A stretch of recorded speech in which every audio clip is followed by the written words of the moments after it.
Au XXIe siècle, la création de spectacles vivants est devenue un challenge technologique. En perte de vitesse, le monde du cabaret n'échappe pas à cette règle.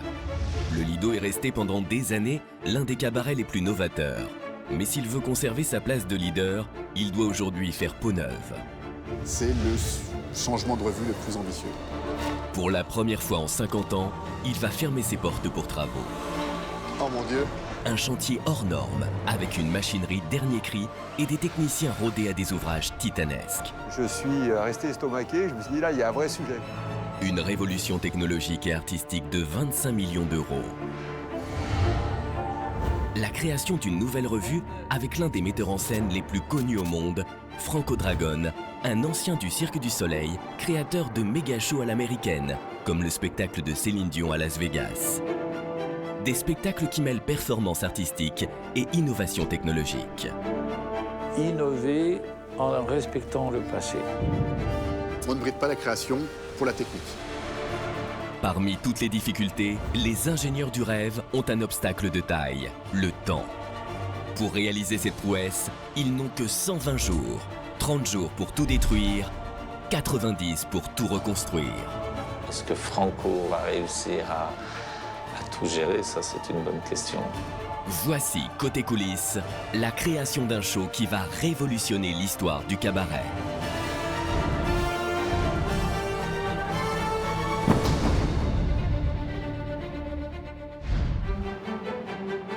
Paris, la Tour Eiffel et ses Champs-Élysées. C'est la ville la plus visitée au monde. 32 millions de visiteurs annuels, avides d'attractions et de nouveaux spectacles. Dans le Paris by Night, le Lido bénéficie d'un atout prestigieux, une adresse sur les Champs-Élysées. Le Lido a ouvert en 1946 sur les Champs-Élysées. Et devant le succès grandissant du spectacle, la famille Clérico a donc investi cette adresse au 116 bis avenue des Champs-Élysées, qui est un ancien cinéma, pour aménager ces 6 mètres carrés, pour en faire aujourd'hui le cabaret unique au monde, avec une machinerie et une scénographie qui est unique. Des installations d'avant-garde qui vont très vite faire le succès du Lido. Sophia Loren, Elisabeth Taylor, Jean Gabin, Belmondo ou Lynn Renault, le cabaret devient très vite le repère des stars et des people. C'est vrai que le Lido, c'est un des lieux mythiques de Paris, et avec un théâtre qui est incroyable. L'atout majeur, c'est un spectacle qui a lieu sur les Champs-Élysées à Paris, dans une salle qui est une des plus grandes salles parisiennes pour ce genre de spectacle. Le Lido est l'inventeur d'une formule qui a fait recette. Le dîner-spectacle. 2 spectacles par soir, 7 jours sur 7, c'est une machine à rêve parfaitement huilée qui emploie 300 personnes sur scène et en coulisses. Mais le public en veut toujours plus. C'est la course à l'excellence. Dans cet univers impitoyable, si le Lido veut continuer à rivaliser avec les plus grands, il faut changer. Tout changer.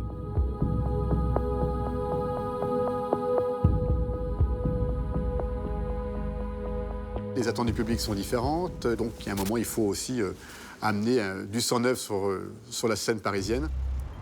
Pour créer la revue du XXIe siècle, un spectacle comme Paris n'en a jamais vu.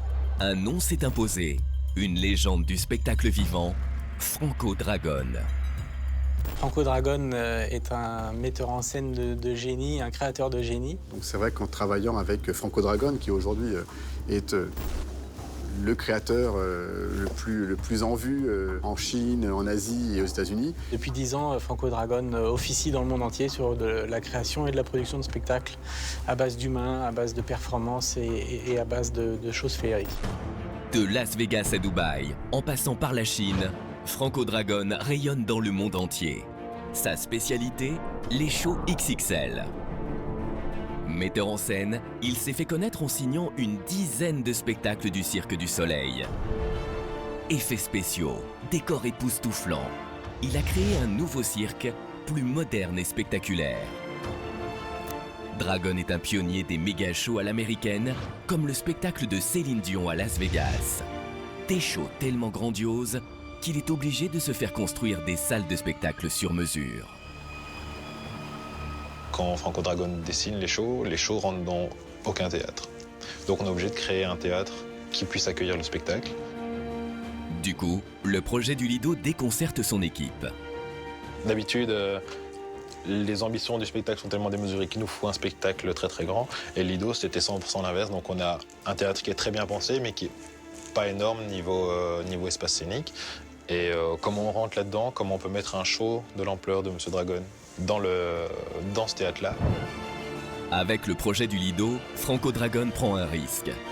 Pour la première fois, il accepte de travailler dans un univers totalement nouveau pour lui, un cabaret.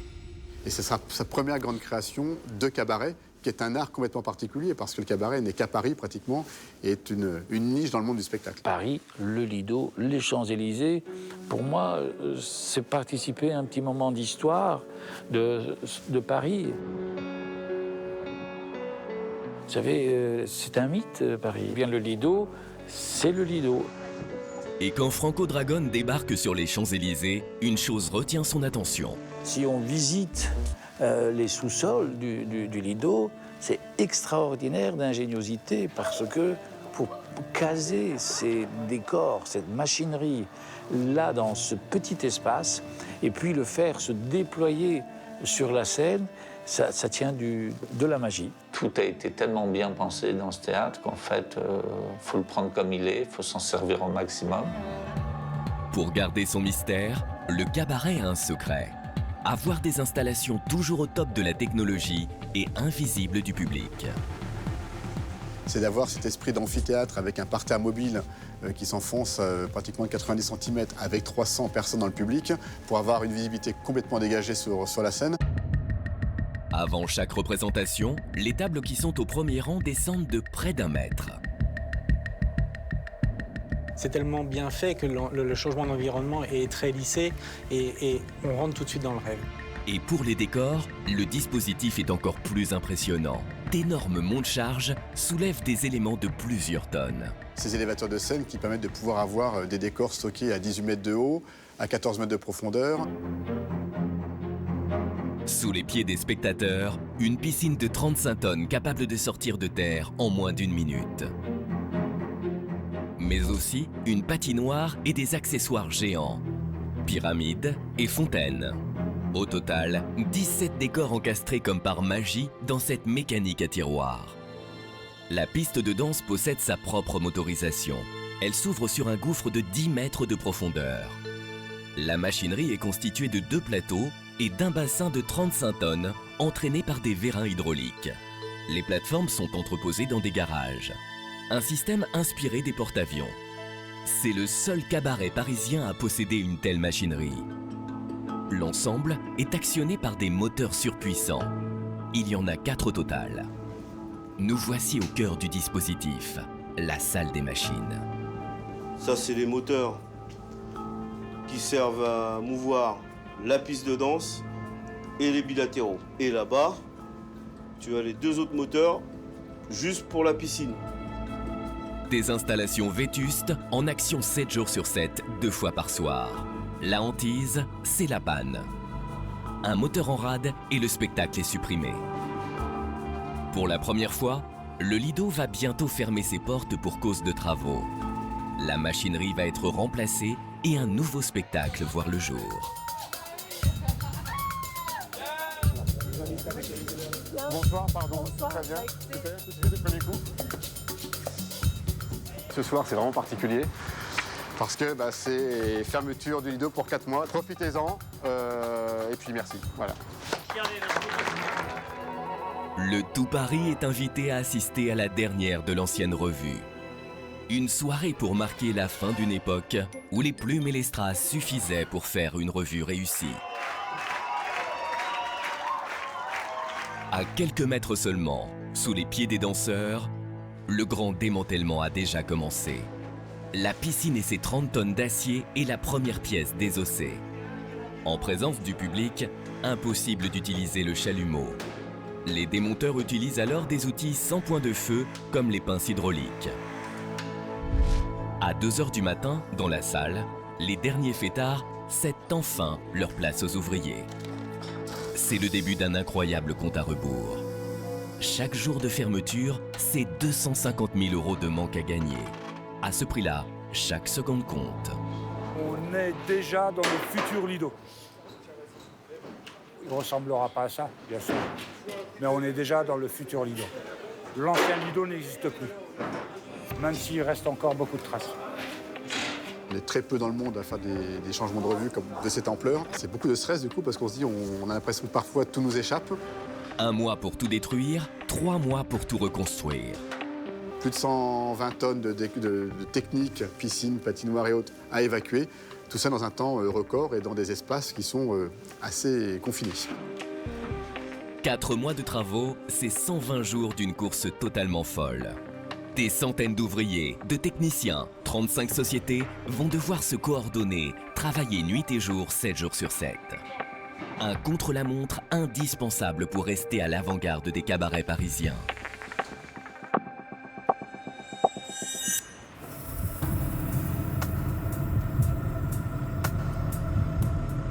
Étape numéro 1, évacuer l'ancienne machinerie avant d'installer la nouvelle.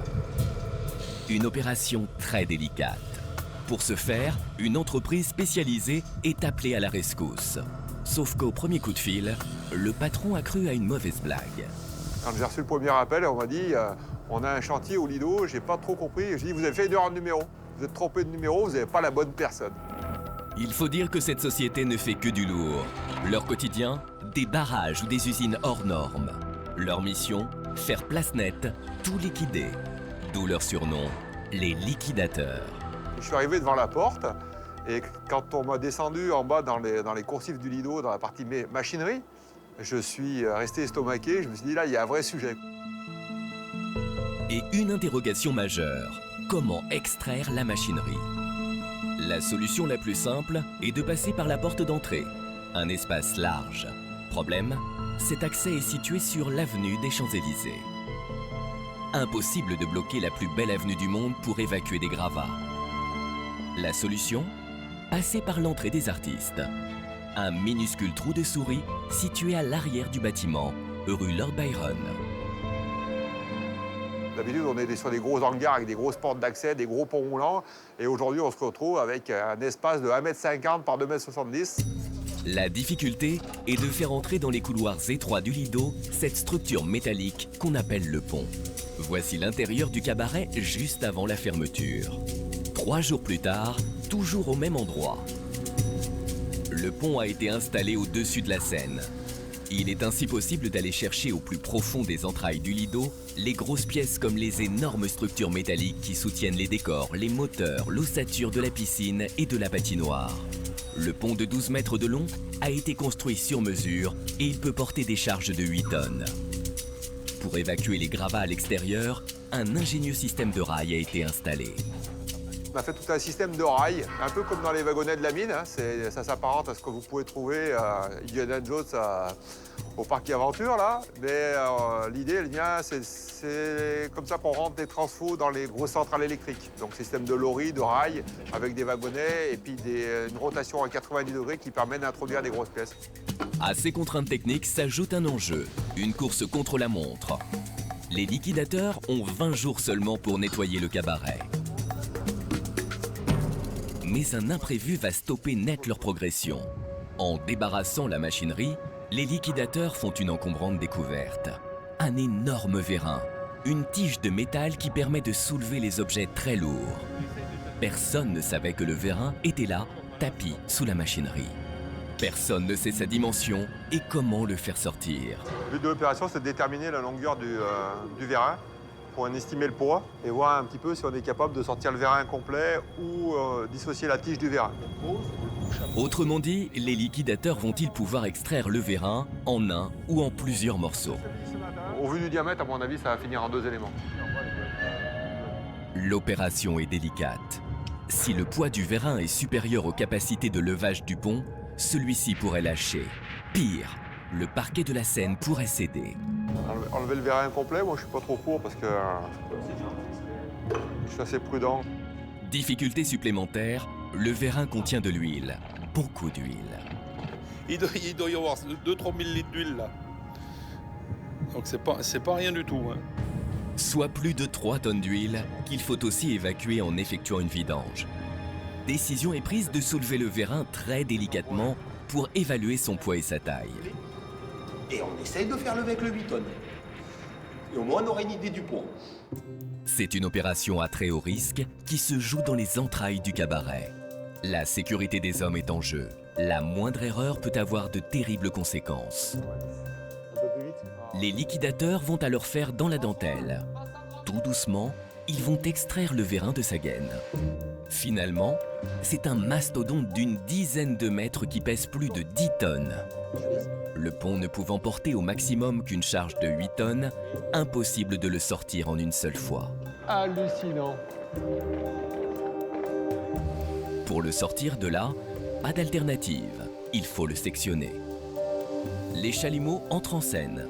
Plus de 6 heures de travail seront nécessaires avant que la bête ne rende l'âme.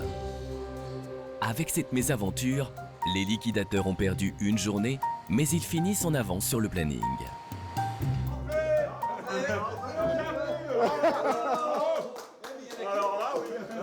C'est fini. Ta chef, est-ce que c'est fini? C'est terminé. On s'en va.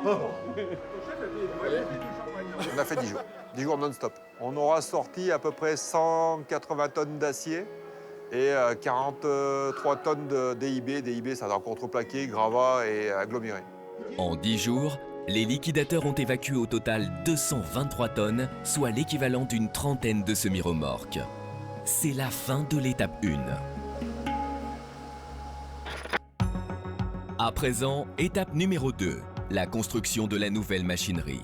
Là encore, le cabaret fait appel à une entreprise dont l'activité est bien éloignée du monde du spectacle, Comet. Un géant spécialisé dans le montage et la manutention d'éléments grand format. Ses clients habituels, l'aéronautique, les centrales nucléaires ou l'industrie ferroviaire. Dans la banlieue de Lyon, voici les ateliers où la nouvelle machinerie vient de voir le jour, après 30 000 heures d'études et de fabrication. Aujourd'hui, c'est l'aboutissement de 2 ans d'études et de conception, de réalisation, et d'ores et déjà 9 mois de fabrication dans notre usine pour arriver à ce stade-là. Aujourd'hui, pour la première fois, la structure qui va permettre de monter et de descendre les décors est assemblée et va être levée. L'atelier entier est mobilisé, les yeux rivés sur cette structure qui fait 50 tonnes. 2 panneaux latéraux de 25 tonnes chacun. La grue entre en action. C'est une course de lenteur et d'y aller étape par étape et de ne pas faire de bêtises.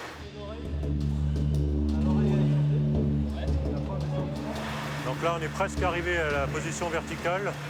On va contrôler les 3-4 cm qui doivent nous rester en tête pour vérifier que tout se passe bien et qu'on ne va pas accrocher le toit en dernière minute. Avec ses 9 mètres de hauteur, la structure du lido est tellement haute qu'elle menace d'accrocher le toit de l'atelier. C'est très très juste, on va réussir à passer, mais c'est vraiment au millimètre, donc il faut gérer les côtes et l'élevage de manière à passer juste au-dessus de la guirlande du pont roulant. Au bout d'1 heure d'ajustement, mission accomplie.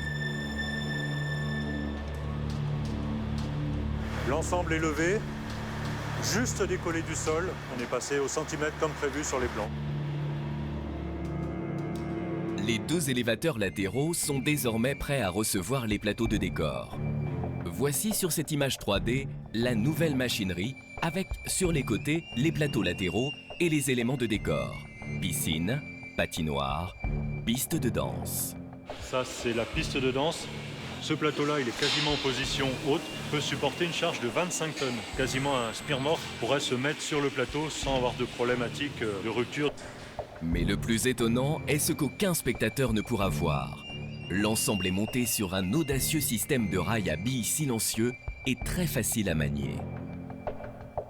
Donc la particularité de ces rails à billes, c'est que l'ensemble de ce plateau qui pèse 20 tonnes, on est capable, et on l'a fait, de le pousser à 2 personnes à la main, 20 tonnes, 2 personnes qui poussent à la main, donc on a un très très très bon coefficient de roulement. Pour ainsi dire, ça roule tout seul, il y a juste à accompagner le mouvement. Plus étonnant encore, ces 20 tonnes viennent se loger sans le moindre bruit sous les pieds des spectateurs. L'entreprise va bientôt procéder à un test grandeur nature. Pour cette première, Comet a reproduit les installations du Lido. Armoires électriques et transformateurs ont remplacé le système hydraulique. Les tiroirs de l'élévateur sont installés.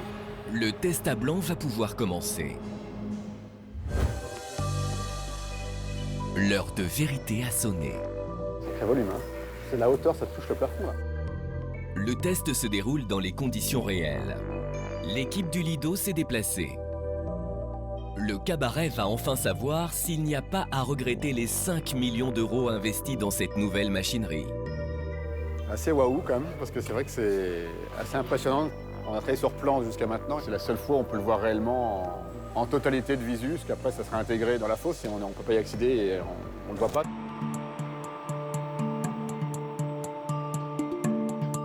Moi je trouve ça super impressionnant et en même temps magnifique.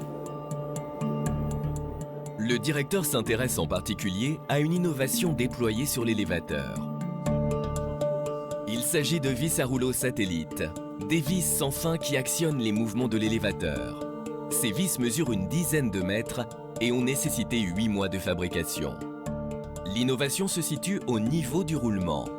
Autour de la vis centrale, de petits rouleaux ont été intercalés. Cette solution permet de soulever rapidement de lourdes charges. Elle est à la fois plus puissante, plus compacte et plus silencieuse.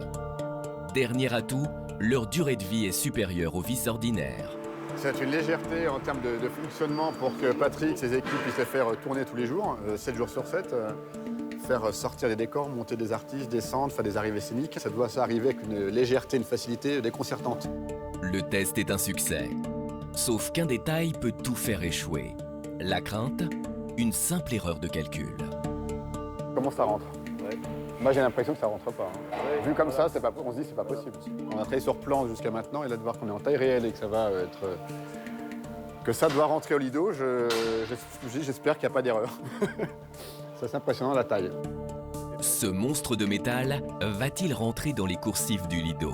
Impossible de répondre à cette question pour le moment. Le mécano géant doit d'abord être démonté et acheminé en pièces détachées jusqu'à Paris. Pour s'assurer qu'il n'y a pas d'erreur, les plans de la nouvelle machinerie ont été calqués sur ceux de l'ancienne. L'ancienne machinerie a été conçue par cet homme, Jean Godlibowicz. On a un conseil de Jean Godlibowicz qui a été l'initiative de la construction du Lido. Donc il connaît chaque centimètre carré de poutres et de soubassement du Lido. Donc c'est vraiment notre mémoire vivante aujourd'hui au niveau technique. Jean Godlibowicz est à l'origine des attractions les plus spectaculaires du Lido. Un numéro qui a fait sensation à l'époque.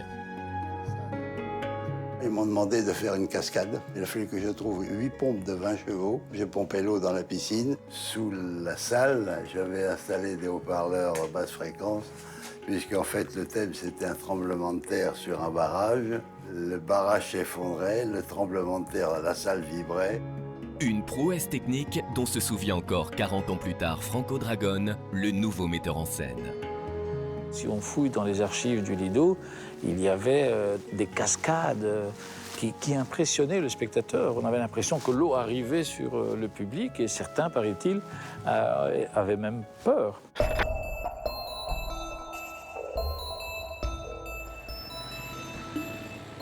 En plein cœur de Paris, sur les Champs-Élysées, le Lido est un paquebot de 120 mètres de long et 30 mètres de haut.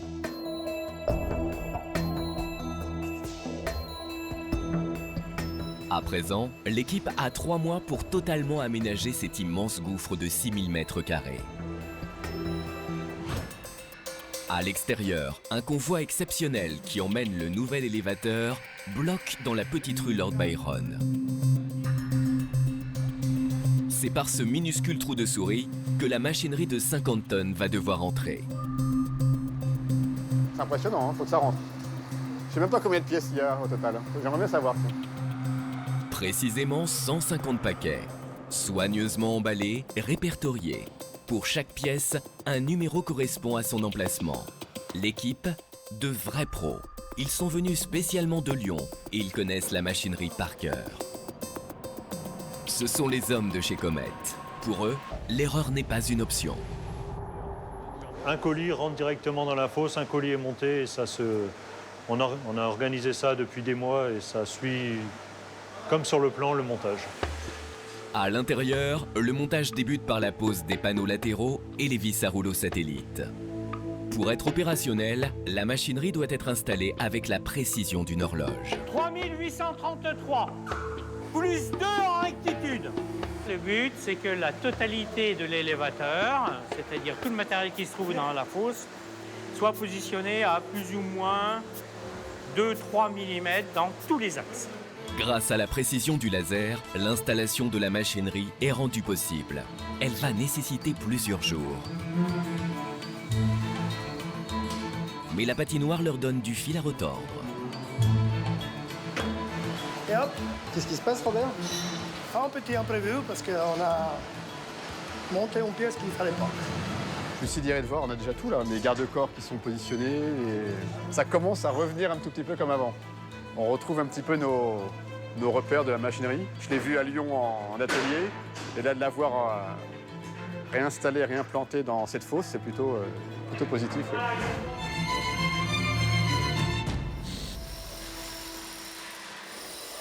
Arrive enfin le montage de la piscine. Un moment décisif car Franco Dragone est le maître de l'eau. Une star incontestée des shows aquatiques hors normes. Voilà à quoi ressemble une de ses créations à Macao. Notre système est composé d'énormes tuyaux d'arrosage et de pompes électriques. Elles font partie des plus puissantes au monde. Les porte-avions utilisent les mêmes pour faire décoller des avions. Le système de levage est constitué de plateformes mécaniques et hydrauliques qui montent et descendent. Le monte-charge central peut soulever environ 65 tonnes. Les autres monte-charges peuvent supporter jusqu'à 30 tonnes. Si des gens se retrouvaient coincés là-dessous, ils se feraient broyer. Bassin exceptionnel, jet d'eau géant. Pour transporter sur les Champs-Élysées son univers aquatique et féerique, Franco Dragone a fait venir des techniciens de Macao. Des spécialistes qui vont rester plusieurs semaines à Paris pour finaliser les réglages. La machine est opérationnelle. C'est la fin de l'étape numéro 2. Dans 45 jours, la salle doit rouvrir ses portes et rien n'est encore prêt. Les équipes du Lido vont alors travailler sur 2 sites. Sur l'avenue des Champs-Élysées, l'aménagement du cabaret va se poursuivre, tandis qu'en banlieue parisienne, les décors se construisent dans cet atelier situé à Stein. Pour cette nouvelle revue censée révolutionner le cabaret, une quinzaine de décors sont élaborés. Ils représentent tous un pari éternel. Il y a la tour Eiffel en aluminium, percée de 22 000 trous et autant de rivets, tous scellés à la main. Et ses entrées de métro caractéristiques. À première vue, on dirait de lourdes pièces de fonte. En fait, il s'agit d'une structure légère en médium, recouverte d'une résine d'époxy. Un petit coup de maquillage et le public n'y verra que du feu. Et toi, moi je voudrais vraiment qu'on remette des éclats de métal, plus un vernis avec du pigment de métal dedans. Du coup, ça va prendre une brillance générale. Et au centre de la scène, il y aura l'incontournable élément de décor, un escalier. Un classique du cabaret. Mais pour attirer et faire rêver les spectateurs, le Lido compte sur le savoir-faire et l'originalité de Franco Dragone. Ces shows mêlent toujours performance artistique et prouesse technologique. À Paris, le défi est aussi de transformer les danseuses en acrobates. Comment Franco Dragone va-t-il s'y prendre ? Les danseuses vont-elles accepter de se suspendre à plusieurs mètres du sol ? Les 2 suivantes, 2 lignes s'il vous plaît. 2 lines. L'entraînement commence par une opération simple en apparence, montée sur une petite marche. En même temps, non, stop.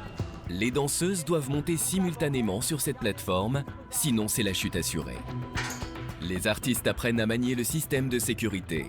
Elles seront harnachées d'un mousqueton, comme un alpiniste. Priorité à la sécurité. Pour être en sécurité, il faut bien savoir quels sont le nom de chaque appareil, les mousquetons, les deltas, les ceintures de sécurité. Et il faut savoir surtout bien les manier et bien les régler. Parce que si c'est pas bien réglé, si ça ne travaille pas dans le bon sens, bah là, ça peut être dangereux malgré tout. Salut Benoît, tu vas bien? Car Franco Dragon a une idée totalement folle. Faire de cette plateforme un lustre, une balançoire géante suspendue à plusieurs dizaines de mètres de hauteur du sol. Du jamais vu dans un cabaret.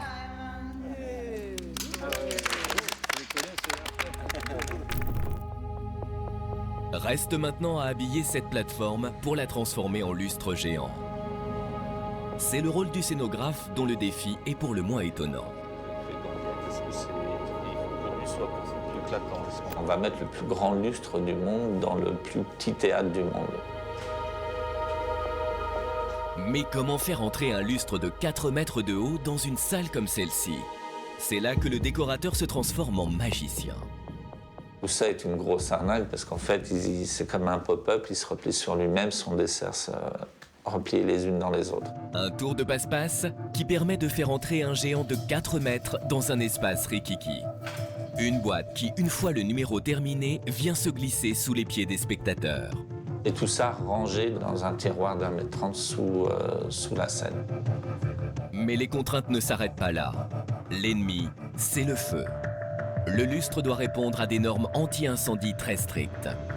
Les 40 000 pampilles sont inifugées et ne craignent pas les flammes.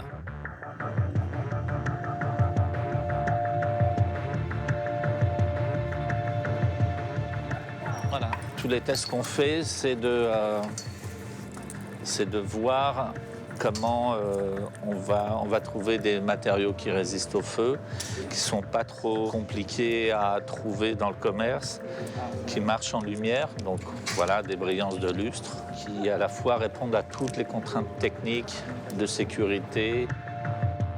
Il en est de même pour tous les matériaux à l'intérieur d'une salle de spectacle, fauteuils, décors, costumes. Prenons par exemple un morceau de tissu. Voilà ce qui se passe au contact d'une petite source de chaleur comme une bougie. En quelques secondes, l'étoffe s'embrase. Le même tissu a été inifugé. Même un chalumeau ne peut en venir à bout. Tous les tissus du Lido répondent aux normes anti-incendie. Pour les équipes de Franco Dragon, l'essentiel est de sublimer ces matériaux. Et le travail commence à prendre forme. En format XXL pour les rideaux. C'est un rideau qui fait presque 20 mètres de long. C'est les grands rideaux qu'on peut voir dans les grands opéras. Donc vraiment le rideau en velours rouge, sauf que là il ne sera pas en velours, il sera en soie très fine. Mais toute la reproduction dessus, de la peinture et des effets va donner l'impression d'avoir un rideau vraiment ancien. Mais avant de faire un grand rideau, tout part d'un petit dessin. Comment faire de ce croquis une fresque 100 fois plus grande? Comment s'assurer que chaque détail sera fidèlement reproduit? À la manière d'un Léonard de Vinci des temps modernes, les peintres emploient la technique dite de la mise au carreau. Le croquis est divisé en une multitude de carrés. Avec un système de rétroprojection, chaque carré est agrandi à l'échelle du rideau avant d'être reproduit sur la soie. 4 peintres travaillent à plein temps pendant 1 mois pour confectionner un rideau de 20 mètres. C'est tout à fait ce qu'on voulait par rapport à cette nouvelle revue, c'était conserver notre ADN de l'histoire et du savoir-faire, tout en amenant justement la modernité dans les décors et dans les techniques, parce qu'on va mélanger le 3D avec des toiles en soie peintes à la main. Donc vraiment, je pense qu'on ne peut pas faire mieux dans un grand écart de culture et de savoir-faire artistique. Oui. Comment Franco Dragon va-t-il intégrer ces rideaux géants dans la nouvelle revue? Sa recette, mélanger tradition et nouvelles technologies. Chaque fois qu'on rentre dans un spectacle Dragon, on s'évade et on part dans une autre dimension pendant 1 heure ou 2 heures selon les spectacles. Sa dernière réalisation la plus spectaculaire, le Hanshou en Chine. Avec ses 76 mètres de hauteur et 86 000 mètres carrés, c'est un des plus grands théâtres au monde. Il est 14 fois plus grand que le Lido. Il fait 2000 places niveau capacité. Le diamètre du théâtre, c'est 100 mètres. Et c'est un des théâtres les plus avancés au niveau technologie au monde. Comme dans le cabaret parisien, les fauteuils de ce théâtre sont amovibles. Mais évidemment, ici, la démesure de Franco Dragon est poussée à son paroxysme. L'autre grosse spécificité, c'est que l'assise publique se déplace en libérant des piscines pendant le show. Donc l'assise en façade se surélève, libérant un espace aquatique. Et les espaces latéraux pivotent. Toute la partie centrale, c'est des ascenseurs. C'est un niveau à plat pour le spectacle, mais on peut fonctionner par zone pour faire des effets d'escalier et de dénivelé. Toutes ces réalisations pharaoniques ont été imaginées ici, en Belgique, à Louvière, la ville qui a vu grandir Franco Dragon.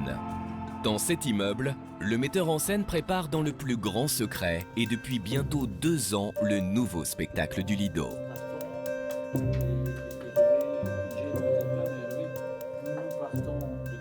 tiens vraiment beaucoup à vos idées, à vos interventions. Je suis un bon cuisinier, mais avec du bon produit. Et je sais faire mon marché. Le mot d'ordre, innover toujours et encore.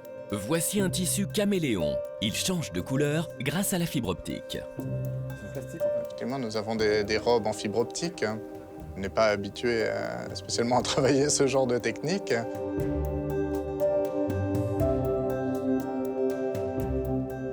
Nous recherchons des moyens de traduire tout ce qui est couture, aux techniques du 21e siècle. Franco m'a dit lâche-toi, dessine voilà, ce que tu as dans la tête, on verra bien après pour la technique et ça sera sublime, c'est sûr. Dans cette cité ouvrière se concentrent les meilleurs experts du spectacle, capables de résoudre tous les problèmes. On a des équipes de spécialistes sur chaque type de sujet. Des designers, des architectes, des ingénieurs, des spécialistes en effets spéciaux, en projection, dans tous les domaines. Et à Paris, le problème, c'est la taille. Comment permettre à Franco Dragon d'assouvir son ambition créative dans une salle de 6000 m² seulement? Il fallait ici, sans devoir occuper encore davantage d'espace, utiliser de la technologie d'aujourd'hui. Et il existe un objet tout simple que nous avons tous dans nos salons. Un écran de télévision, mais un écran géant, haute définition. Il suffit de projeter des images de nuages et nous sommes transportés en plein ciel.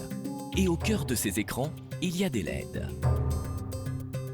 Le LED, les murs, les écrans donc, digitaux, nous allons pouvoir créer différents lieux. Le paramètre ici, qui est un peu celui avec lequel on doit jouer, qui est le paramètre un peu plus complexe par rapport à des grandes salles, on n'a pas beaucoup de plafond. Donc on se retrouve à devoir se dire qu'est-ce qu'on peut faire. Les ingénieurs du rêve vont alors se transformer en magiciens, capables de repousser les murs. Pour cela, voici une machine révolutionnaire, susceptible de multiplier l'espace à l'infini. Il s'agit d'un logiciel qui doit permettre de projeter en temps réel des images sur un objet quel qu'il soit. Démonstration. Comment transformer un être de chair et de sang en mort-vivant? Plus fort encore, comment un personnage en mouvement est-il capable d'interagir avec le décor derrière lui? Il bouge, le décor avec. Pour utiliser cette technologie, il a fallu d'abord modéliser l'espace en entrant dans l'ordinateur toutes les données du lieu, la scène, les fauteuils, l'éclairage, la fosse. Un Lido reconstitué en 3 dimensions. À partir de là, il n'y a plus de limite à l'imagination. N'importe quelle surface ou n'importe quel objet présent sur scène devient une surface de projection. Cette technique révolutionnaire permet de transformer un rideau en écran géant. Encore faut-il choisir le bon rideau. Et c'est justement l'heure du choix. Le scénographe n'a pas le droit à l'erreur. Ça commence bien, c'est tout pourri. Le scénographe doit choisir entre une dizaine de rideaux différents et pour lui, il n'y a pas que l'esthétique qui compte. Parce que ça, c'est très bon, mais il y a un côté un peu vieille revue. Dans ce show du 21e siècle, les rideaux vont devenir des écrans. Le scénographe les choisit pour leur capacité à capter la lumière. Et voici son choix. C'est une côte de maïs, c'est de la haute technologie, c'est un super beau produit, et puis surtout qu'on n'a jamais vu, et qui est un très beau rideau, et en plus qui prend la vidéo extrêmement bien. La grande idée de Franco Dragone pour repousser les murs est de projeter sur ces rideaux des décors virtuels. Une représentation des plus célèbres vues de Paris. Dans l'espace confiné du Lido, ces images peuvent se répéter à l'infini. Et voilà comment on transforme un simple rideau en cotte de maille en écran géant. Et pour que l'illusion soit parfaite, le fond de scène est lui recouvert d'un écran XXL haute définition de 75 mètres carrés. Parce qu'on a pu avoir un écran LED à l'arrière qui nous donne justement un infini grâce au noir super profond qu'on a. Et je dois avouer qu'on a en plus une qualité de LED qui est vraiment formidable, qui trompe les yeux et qui nous trompe même nous-mêmes. Il y a parfois, je regarde moi-même, tiens, c'est quelle partie de l'escalier que je vois? Est-ce que c'est la physique ou c'est celle qu'on a fait nous-mêmes? Même nous, on se fait bluffer aujourd'hui par cette qualité d'écran.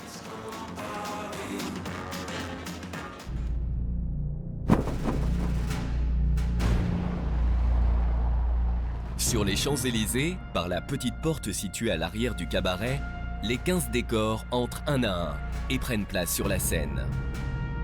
À 3 semaines de la première du nouveau spectacle, le Lido reprend peu à peu des allures de cabaret.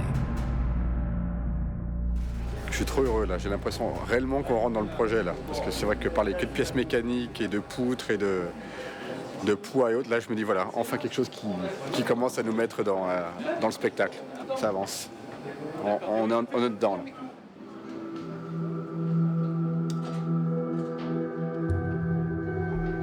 La pièce la plus délicate à installer, la plus volumineuse aussi, c'est le lustre. Comme tous les décors, ce lustre est mobile. Il doit monter et descendre pendant le spectacle. Il y a donc un ennemi à traquer, le poids. À partir du moment où on doit soulever des choses, par exemple dans les airs, plus c'est léger, mieux c'est. Plus c'est lourd, bah oui, plus il va falloir un moteur puissant, plus il va y avoir ce qu'on appelle de l'inertie au démarrage, à l'arrêt. Pour monter et descendre les décors, 2 moteurs et 2 treuils ont été installés. Ils vont être testés par ce spécialiste des machines de vol.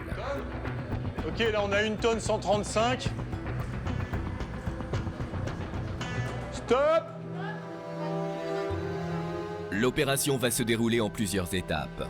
D'abord, vérifier que le treuil qui fait monter et descendre le lustre fonctionne. Tu redescends. Puis, le test se poursuit à la vitesse maximum.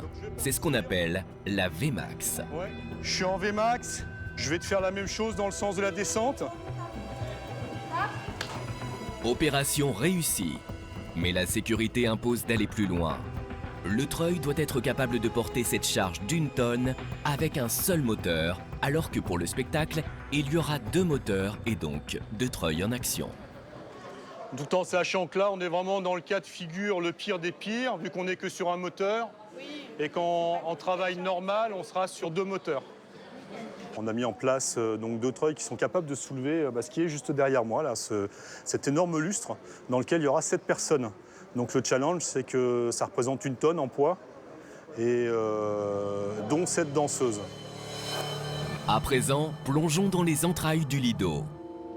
Bientôt 4 mois de chantier non-stop, la machine est enfin opérationnelle. À 20 mètres sous la scène, dans la fosse, au cœur de la nouvelle machinerie. Pour la première fois, les danseuses s'apprêtent à tester le lustre dans les conditions réelles. Le lustre est fixé au plafond par 4 câbles. En l'occurrence, s'il y a un câble qui casse, on n'a aucune incidence en fait, parce que 2 câbles sont très largement suffisants pour soulever l'ensemble du lustre avec ces 7 personnes. À partir du moment où le couvrant se coupe, tous les freins de sécurité s'enclenchent. Donc on a prévu un petit système autonome de batterie qui nous permet d'ouvrir les freins en cas de nécessité, et on va pouvoir descendre le lustre et les danseuses jusqu'au sol. Le test du lustre est un succès.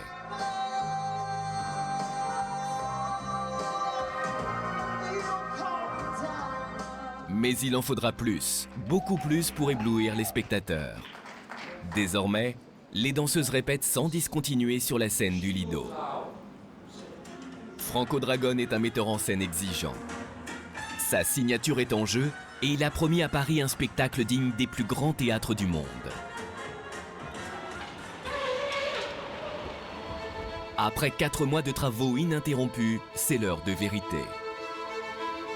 Première satisfaction, le timing a été respecté. 4 mois de fermeture et le cabaret ouvre ses portes en temps et en heure. Mais Franco Dragone a-t-il réussi son pari? À quoi ressemble le cabaret du XXIe siècle? Allez, cool. Merci.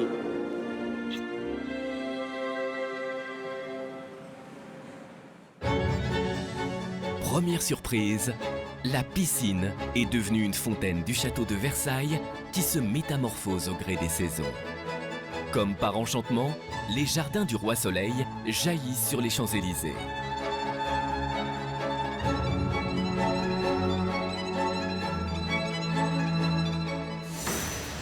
Les numéros époustouflants s'enchaînent.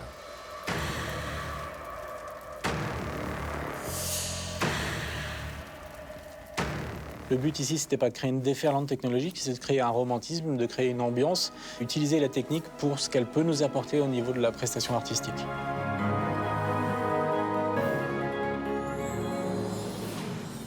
La grande difficulté, le grand challenge d'un changement de revue, c'est surtout de ne pas être à la mode, parce qu'on est tout de suite démodé, et répondre aux attentes du public tout en conservant l'ADN du Lido. L'ADN du Lido, c'est les Bluebell Girls, c'est des décors, des costumes, des plumes, des strass, des paillettes. C'est ça qui fait vraiment, aujourd'hui, notre ADN Lido, c'est le chic glamour à la parisienne. Innover en respectant le passé, telle était la mission de Franco Dragone. Dans le spectacle vivant, personne ne peut garantir. Il y a un minimum. Et je dis toujours, un spectacle, c'est facile à faire. Il suffit de mettre suffisamment de projecteurs, des costumes et des gens sur scène, et on a un spectacle. Mais le spectacle, c'est plus difficile à faire. C'est à présent au public de juger si la mécanique du rêve fonctionne. La revue baptisée Paris Merveille mélange danse, performance artistique, innovation technologique et univers poétique.